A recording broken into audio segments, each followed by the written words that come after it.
everyone. Thanks for joining us on NTA International. I am Dennis Adegunloye. My sign language interpreter is Ajayi Shegun. Thanks for joining us. Let's bring you the headlines. Nigeria engages world leaders on its action plan to limit adverse effects of climate change on health of its people.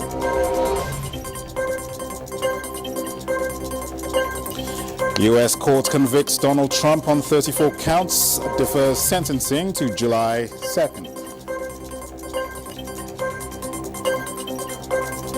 And federal government focuses on full range of energy options for powering the country's transport sector.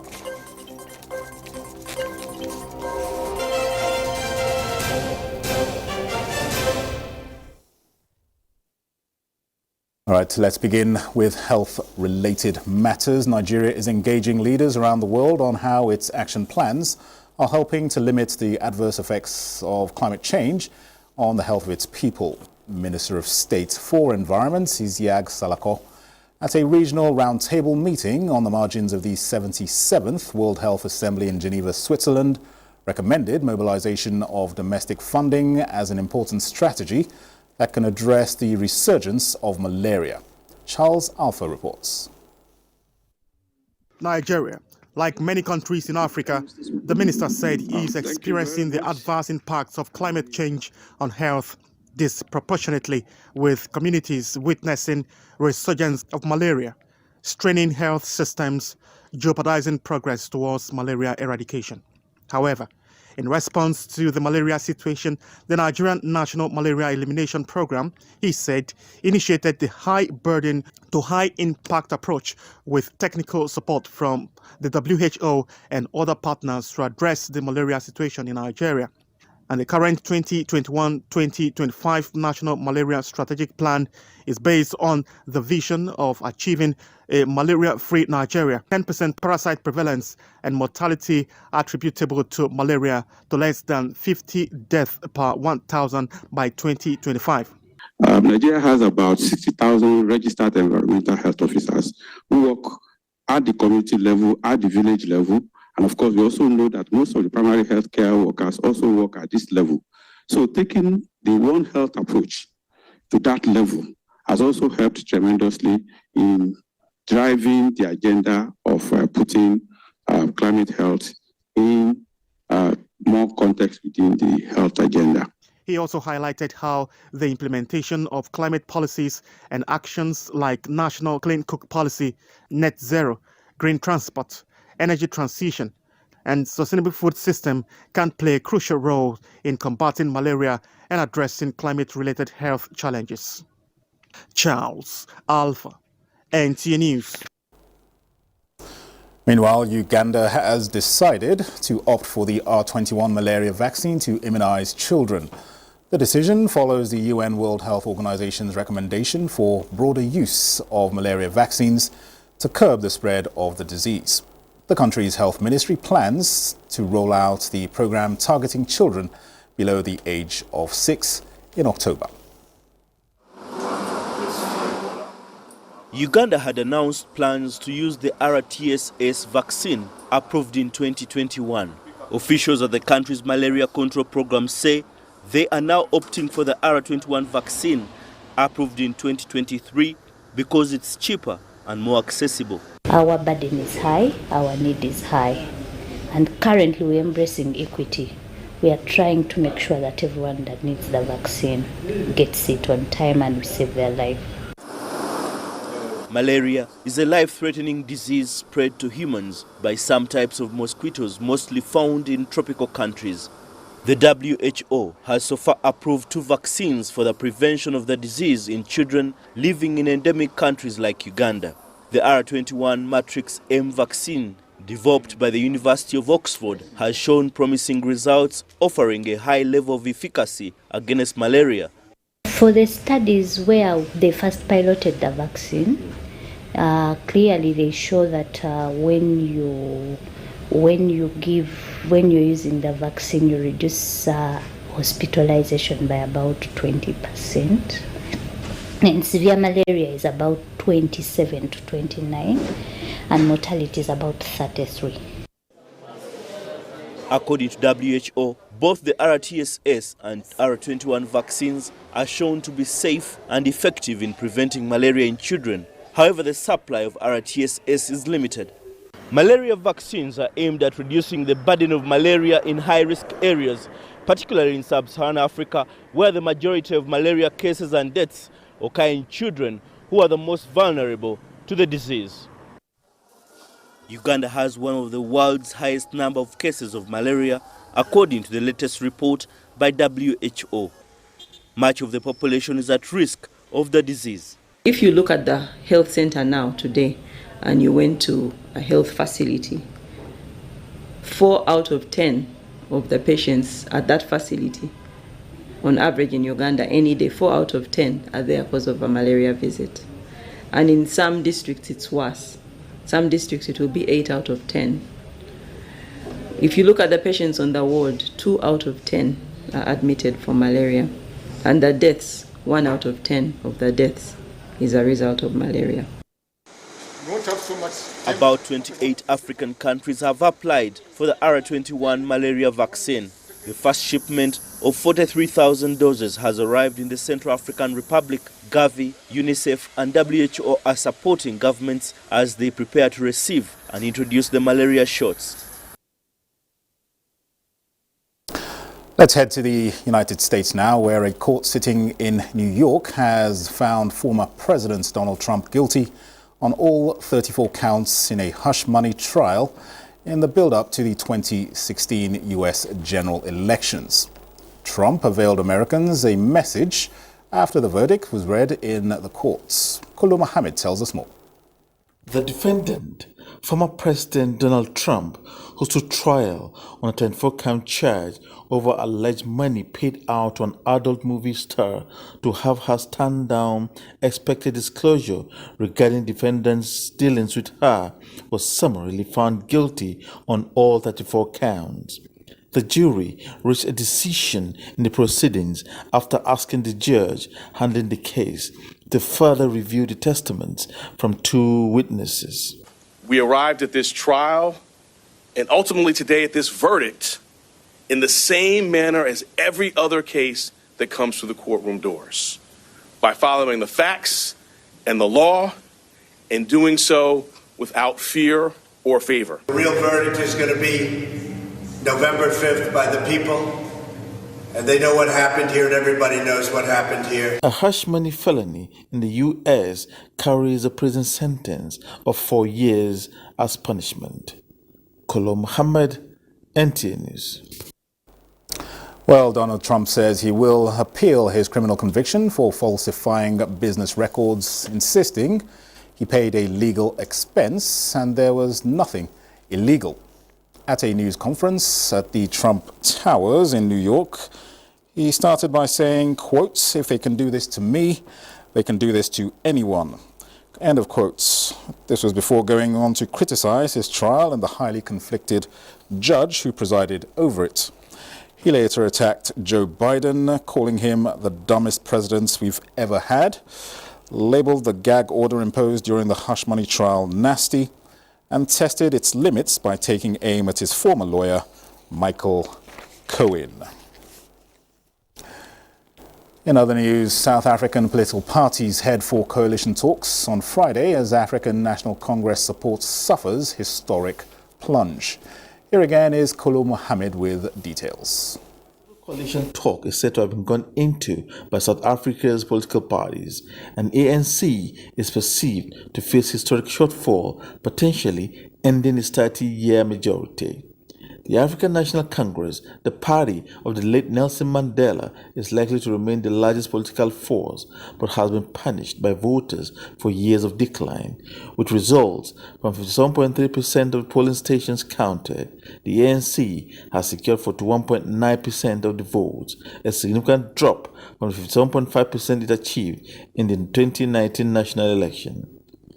Democratic Alliance DA is second, while the Umkhonto Party, led by former President Jacob Zuma, is third. a significant pushback in the popularity of ANC came forth, particularly in Zuma's home province of KwaZulu-Natal. At least one person has been killed as storms and winds knock out power across Texas communities and flood roadways, and the threat is likely to rise to bring down buildings. The winds have pushed empty parked airplanes off the tarmac in Dallas Airport. Air officers confirmed that all airplanes affected were empty and engines not running. Roadways were flooded, rendering usage possible for a few cars, majorly articulated vehicles. Citizens went back into their living abodes, watching the effect of the wind blast from behind their windows. The winds took a concave shape resembling a bow. This signature output is regularly associated with strong winds, heavy rain, and large hail. However, cleanup is underway after deadly storms blast Dallas and Texas. Kolo Muhammad, NTA. And Kolo Mohammed reports that in a bid to solidify regional cooperation in business, security and friendship, Senegalese president has arrived at Burkina Faso and was received by the head of state, where they interfaced in hopes of further making their bilateral relationship deeply beneficial. Confirmed President of Burkina Faso, Captain Ibrahim Traoré, personally welcomed President Faye at the airport. The visit is believed to aim to reinforce the bilateral relationship between the two West African nations.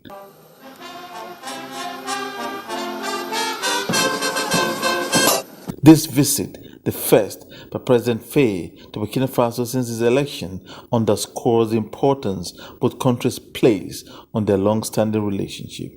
The two leaders discussed mutual commitment to strengthening ties and addressing common challenges.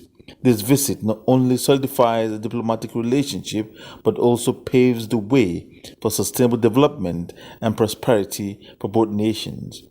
In the coming days, the result of the discussions will be closely watched, with the hope this meeting marks the beginning of a new chapter in Senegal-Burkina Faso relationships characterized by deeper cooperation and shared progress. Kolo Muhammad, NTA News. Let's head back to these shores now, as the Nigerian government is focused on the full range of energy options for powering the country's transport sector. And in addition to gas, the government's overall strategy is for electric vehicles to be a major additional plan. Inaugurating the Naseni CNG Reserve Engineering Training, Filling and Conversion Center in Utako FCT, President Bola Ahmed Tinubu, in a message through the Senate President Godswill Akpabio, pledged to make Nigeria an African hub of the global electric vehicle revolution. We are putting a lot of work on the way to the full implementation of the BCNTI, and this event today is a testament to the success of our efforts. Naseni's contribution to the development of technical and human capacity for converting engines to CNG compliance engines. This demonstrates that we are a government that not only points out where we are headed, but also tries to live by example. This commissioning ceremony marks the beginning of a new chapter in our quest for sustainable development through innovation. I encourage everyone to support and utilize this center to its fullest potential. Together, we can build a brighter future for Nigeria, driven by science, technology, and innovation. The reverse engineering that will be done here will depend as much as possible on locally sourced components. Our goal is always to minimize capital flights, conserve foreign exchange, grow the local production economy, and create sustainable jobs and skills for Nigerians. With this new center, Naseni is very well positioned to meet the demand for CNG-powered vehicles and CNG generators in Nigeria. Now, the president is walking his talk all the time, and that is why he has insisted that whatever promise he has made to Nigerians, those promises will be kept.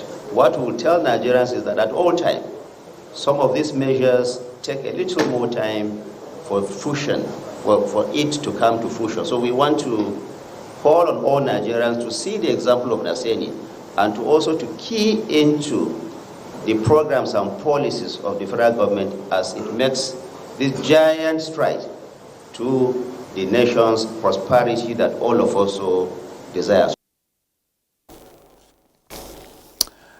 Now, coming up tonight at 8 o'clock is a documentary titled Retracing Steps, Realigning Nigeria's Value Charter. And also a documentary featuring the gavel and the government follows immediately at 8:30. You're watching the news on NTA International. More reports after this break. Stay with us. Thanks for joining us. Now, 25 billion naira has been earmarked by the Niger State government for the payment of gratuity and pensions of civil servants. Governor Umaru Mohammed Bago disclosed this while inaugurating 200 compressed natural gas buses for use. Dauda Mohammed reports. The inauguration for use of 200 compressed natural gas CNG buses, 50 utility vehicles for security agencies, and 50 refuse collection trucks, as well as 50 transformers, are part of activities celebrating the one-year anniversary of the administration of Umar Mohammed Bago. While affirming that the buses will key into the present drive of ensuring a green Niger state, the governor also revealed plans to procure 1,000 electric vehicles to boost employment generation for youth and women. I have approved 25 billion naira for the payment of pension and gratuity owed to. Again, I have approved the promotion of any civil servant that has been on the state and is due for promotion immediately. Each one of these high-capacity compressed natural gas buses takes about 30 passengers, and it has been divided into two sections for school children and for farmers going to farm based on the Niger State's agenda of feeding the nation. And the buses are very comfortable and also air-conditioned for the ease and comfort of each of the passengers. The governor also set a target of raising the state internally generated revenue to 100 billion naira. The buses are expected to be managed under a public-private partnership arrangement. Dauda Mohammed, NTA News. The House of Representatives has decried the increasing rate of tertiary institutions that are yet to access the interventions of the Tertiary Education Trust Fund, with a call on TET Fund to bridge this gap. This was during an oversight visit by the lawmakers to the management and staff of TET Fund in Abuja. National Assembly correspondent Bitaire Ikpen reports. This visit by members of the House Committee on Tertiary Education Trust Fund is an oversight function to ascertain judicious use of TET Fund interventions in beneficiary tertiary institutions as approved by the President and the Enabling Act of Parliament. A presentation of TET Fund interventions and budget performance from 2020 to 2023 sets the ball rolling for questions requiring explanations. Committee frowns at the high rate of unassessed intervention by beneficiary institutions. It is not in the interest of Nigeria. It is not in the interest of the tertiary institutions. It's a very painful thing for us, especially given the inflationary trend. 1 billion 2 years ago is almost like 500 today or less. We have been appealing, we have been encouraging, and we have also been threatening. In the past, there used to be some punitive measures, which actually, even though it was meant to solve the problem, contributed to the problem. Exactly. But we have removed that now. The committee acknowledges a remarkable rise in education tax collection from 257 billion naira in 2020 to 725 billion naira in 2023, but calls out companies evading the tax. A situation where conglomerates, nice-looking corporations and companies pretend who look good before the public now declare losses, all in the name to evade taxes, is highly condemnable. Between 2020 to 2024, about 1.4 trillion naira was disbursed by TET Fund to beneficiary tertiary institutions for provision of critical infrastructure for teaching and learning. In Abuja, Bitaire Ikpen, NTA News. In other news, Morocco's mobile phone sector is experiencing a surge in popularity with subscriptions hitting a record 56 million in 2023. Morocco's Economy and Finance Ministry said the ongoing growth in the telecommunications sector has pushed the mobile phone penetration rate to an impressive 151. Abdulatif Lemselek is a mobile phone dealer in the city of Rabat in Morocco. He says his business has recorded significant growth this year as consumers continue to buy new devices. The mobile phone retailer adds that the mobile devices are imported but also assembled in Morocco. Moroccan authorities are supporting this growing trend. The boom in the industry is witnessing unprecedented growth. We are importing devices from international phone makers, especially Chinese brands. Many brands are making and assembling mobile phone parts locally. This industry and technological development is boosting sales of new smartphones. Sana Buno is a mobile phone user. She has been saving money for months to afford a new smartphone.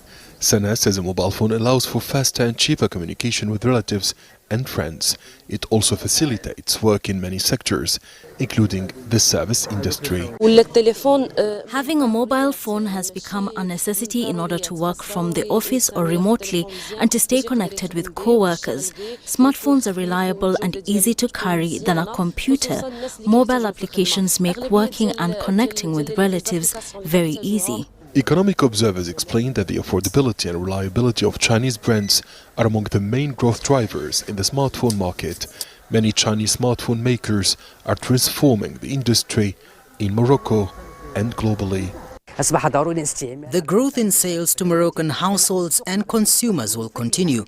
Reaching more than 55.9 million subscriptions is the tip of the iceberg.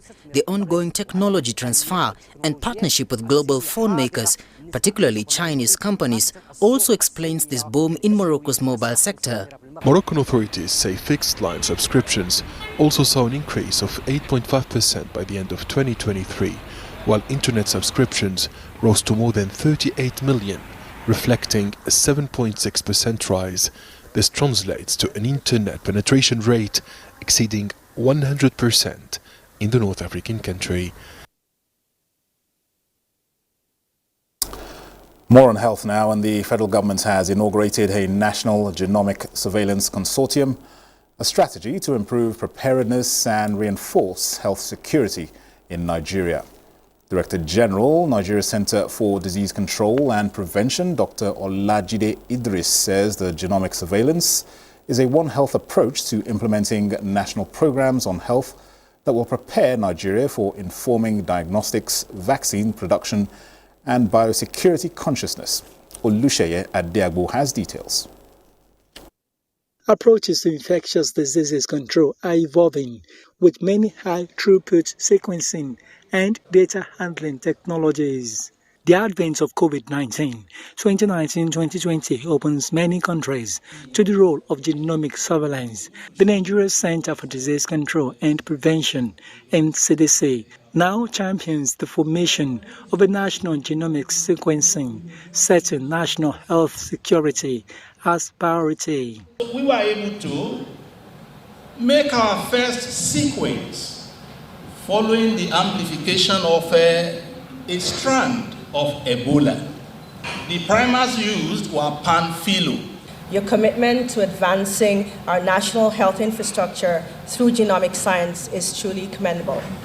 We at CHAI are eager to offer our full support and collaboration. Part of the consortium's task is to develop national genomic surveillance strategy and reviewing sequencing activities across laboratories nationwide. Over the years, new technologies have come up. This one we're talking about now is one of the latest technologies, genomic sequencing. This one you go deep into the structure of our makeup, genetic makeup, DNA. We can discover a lot of information. We can use the science for a lot of things. One of them is how to detect these diseases so that we can react quickly.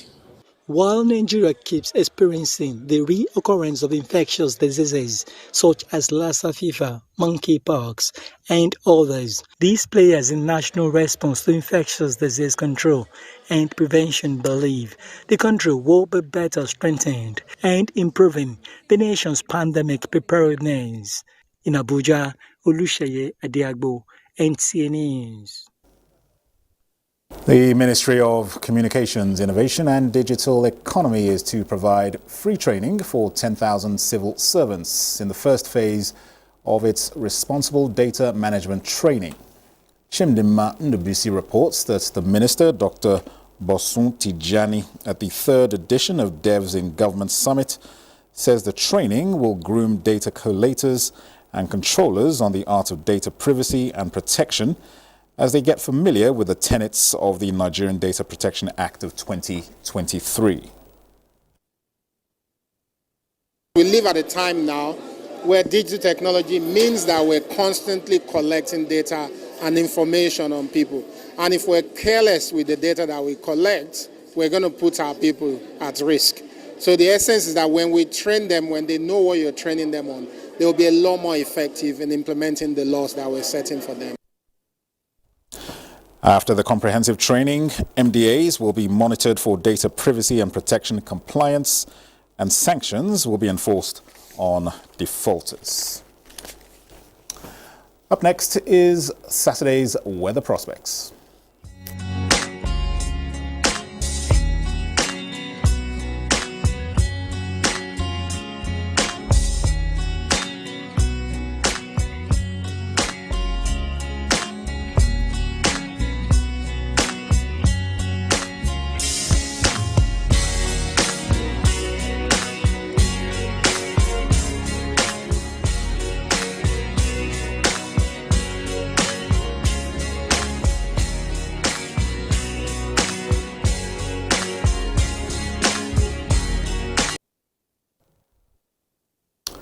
And that's the news on NTA International. Thanks for watching. I am Dennis Adegunloye, and my sign language interpreter has been Ajayi Shegun. Thanks for watching.